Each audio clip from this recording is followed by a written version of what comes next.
লাগছে। তো লাইফের ফার্স্ট টাইম যমুনার জল টাচ করব, সেই জন্য নেমে পড়েছি। আর এটা ওই তাজমহলের পেছনে উত্তরপ্রদেশের যেই যমুনা সেটা নয়, এটা হিমাচলের পন্টা সাহেবের যমুনা। আর পেছনের ওই গুরুদ্বারা আর তার নিচে মন্দিরটা শিব দুর্গা বা হনুমানজি এইরকম কারো মন্দির হবে। আর এখানে আমরা যমুনার জল টাচ করতে এসেছি প্রথমবার। রাকেশ বলেছিলাম না যমুনা কতটা চওড়া, ওটা দেখানোর জন্য। মানে এখানটাতে যমুনার জলটা দেখা যাচ্ছে, আর বাকি পেছনের দিকে যমুনা পুরো শুকনো।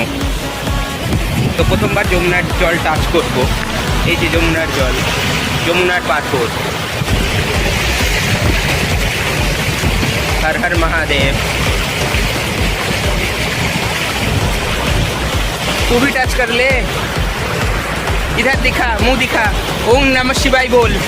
तुझे इतना डर लगता है ना सब चीज से, इधर दिखा, ओम नमः शिवाय बोल। इधर आ कैमरा में। हाँ, ओम नमः शिवाय।